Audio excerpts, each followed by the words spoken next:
This is Margaret Lee, Special People and Places, and I'm in Townley, Alabama today with a very special person, Ruth Teaford Baker. But back in your youth, you were known as Ruth Romine. And Ruth, you said this is the church you went to as a little girl and grew up here. Yes, this is church I went to, but it was around the corner from here, on the same street, but around the Oh, I see. So it's just a new building. Yes.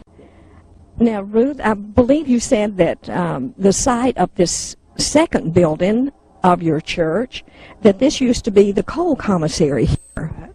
Yes, it was. And this was downtown Townley. Yes. And the post office, was it always at that location? No, it was over on this side.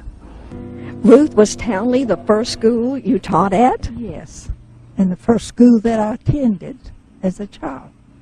Oh, that was just, I know, so special to you to be able to teach where you had gone to school. And I taught 7th, 8th, and 9th English here. I was teacher of the year during this right here. At Townley. At Townley. And I was a finalist in the Teacher Hall of Fame from these years, from my teaching years. Oh, that is wonderful. It is wonderful. It is. And you said you were very proud, and you always had compliments when your students went on to high school. The teachers in high school said that they carried their rooms in what I had taught them. And that made me proud. Oh. And the kids, it made them proud because they were excelling. Oh, the students want to achieve. Yes, and they did. So it was a labor of love, I can tell you that. Oh, I know. Well, you were a fine teacher, and you have gotten the awards for it, too. Yes, they've stacked up. I've got 3 pages typed at home of awards that's never been seen. Oh, my. A few of them came out recently when they awarded me that state award. Okay. A few of them came out on that, but not near all of them. Ruth, this brings back a lot of good memories. Yes, yes. You know, Ruth, you said that you had a late start in getting back to get your degree to start teaching, but think about it. You were a mature woman, you had been a mother, and you were better prepared at that stage in your life to be a good teacher. Don't you think that had something to do with it? Yes, and I, because I, as I told you, had always loved learning, and I remembered, I retained. And so when I went, and I had only had 2 months, if I remember right, at 7th grade level, and I went to college. And when I took the college entrance exam, I didn't show a deficiency in any field. See, that goes to show you life experiences.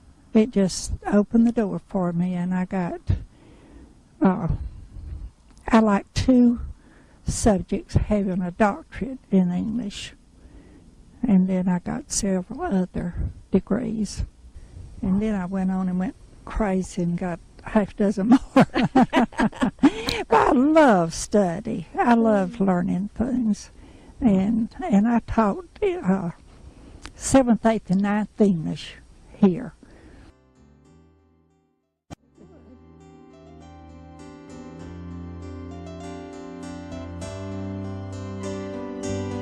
Ruth, I know you said you were so pleased when you met this sweet lady, Pat Yon, and you knew that you had somebody really wonderful to move in your beautiful home you and Harold built. It's true. You were praying for somebody to come along. Harold was encouraging you to size down because his health was getting in, he was really getting in poor health. And he wanted you to move back to Jasper. That's true, and I did not want to. She was just saying, Pat, she said, the first one that came to see the house said, "We will buy this house." We came to buy it. We were so pleased to meet them because it was like I had known her my entire life, you know. And my husband felt the same way about Ruth and Harold. But when we left here, the first time we looked at the house, she said, "I hope every house that you look at from now on will look like a dog's pen. Well, she was right, because the next house we went to, it was kind of scary. It looked like a cult house. So, anyway, but yes, we did come back because of the warmth that we felt in this house between Harold and Ruth, and also the community. The community is a very close-knit community. Well, I can understand that because Harold and Ruth are so warm, hospitable, and I know this house was just as inviting as they were. Oh, yes. And the minute I walked in, I said, ooh, she has my colors. I like gold and I like yellow. But anyway, I was just delighted, that we did find this house. Well, she felt better about leaving it when she met you, weren't you, Ruth? Yes, you felt better about leaving your beautiful home. Yes, I did. Well, people, it comes a time when people just have to size down, Ruth. And Harold knew what he was doing, and God knew what Harold wanted to do. And aren't you glad you listened to both of them? Mm-hmm. I am. Weren't they just the nicest couple you ever met? Oh, yes, definitely. My husband really enjoyed Ruth because of her sense of knowledge of the area and I guess all of Alabama. But also Harold, he liked him because he had been in the Air Force.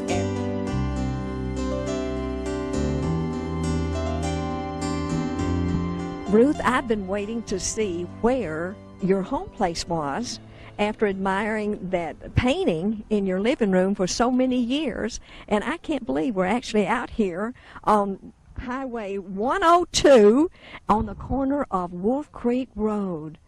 Oh, Ruth. Well, when you were here, you were Ruth Romine, weren't you? Right. Yes. And you grew up in that of house. 10 children. Oh my gosh. This was on the corner of Wolf Creek Road. Ruth, you said that you were here, I know, when you were 7 years old, and you grew up in that house. That's right. And what kind of crops did you grow here? Ooh, cotton was our big money crop. We had Oh. acres and acres and acres of cotton.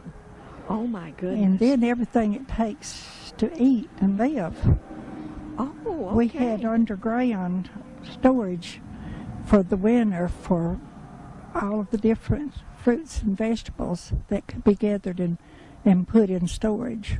Oh my goodness. We'd go down, Mother'd send us to get a basket full of potatoes or something, and we would go get it and bring it to her.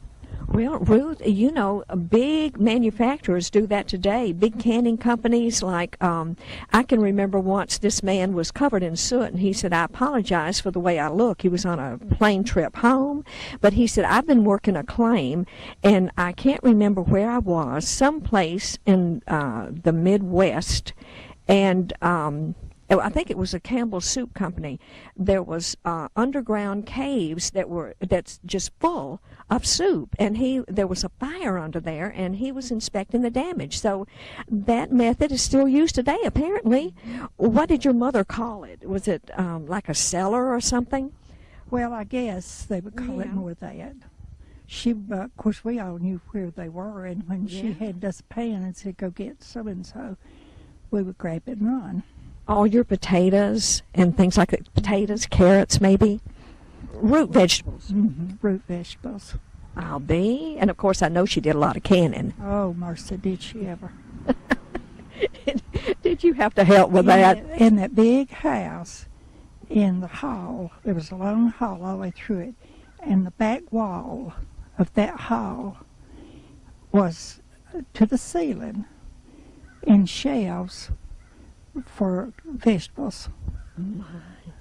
And when she wanted a pie, which was practically every day, and she cooked them in great big pans, she would send us out there to get her a can of peaches or apples or whatever. Oh, my goodness. You admire her today, I know. My gosh, how hard she worked with a big family, Ruth. What I did, I was the youngest, and not a lot was expected of me at that time. But I was oddball. I read all the time, and I wasn't supposed to know how to read. And I'd bring books home from school that was way beyond, they said, what I should have been reading. And I would volunteer every day to churn with a hand churn because I could open that book on my knees, and it took no mentality to keep that arm going. So I went up and down with the dasher, they called it, and Mother would come out and she would take it away from me and check it. She said, "You're beating that butter to death," because I didn't care. Just as long as they'd leave me alone and let me read. That's what I did. You were always the scholar, Ruth, weren't you? Well, yes, but it didn't seem until I got into and loved it. Oh, my goodness. So Harold really enjoyed Townley and this church. Absolutely. He loved it. He had played a harmonica. He bought it overseas during one of the wars when he was there as a soldier, and brought it back and had forgot all about it till one day it just hit his mind after we moved up here, and he got it out and started playing it. And then the pastor heard him, and so he became a really beloved member of that group of men. They loved him. Oh, my goodness. They would go everywhere and put on shows, and here's this old man getting toward his 90s. With a breath left, played the harmonica for hours. When I think about Harold, you met him through a friend at the lake when you had the lake house. And I remember you saying that this gal said, if I was interested in getting married, I would set my cap for him. But then he met Ruth Teaford, and then you became Ruth Baker. That's right. That's right. Oh, she was, to tell you the truth, she was too rich to marry anybody. Oh. So she wasn't interested, but she loved him. They'd grown up together in Atlanta. Oh, I see. Yeah, they were close friends. Then she and I got to be close friends. There where CBS is. When we stopped there because of his health, he came here to town. Ruth, this brings back a lot of good memories. Yes, yes. You know, Ruth, you said that you had a late start getting back to get your degree to start teaching, but think about it. You were a mature woman, you had been a mother, and you were better prepared at that stage in your life to be a good teacher. Don't you think that had something to do with it? Yes, and I, of course, as I told you, had always loved learning, and I remembered, I retained. And so when I went, and I had only had 2 months, if I remember right, at 7th grade level, and I went to college. And when I took the college entrance exam, I didn't show a deficiency in any field. See, that goes to show you life experiences. It just opened the door for me, and I got, I like 2 subjects having a doctorate in English.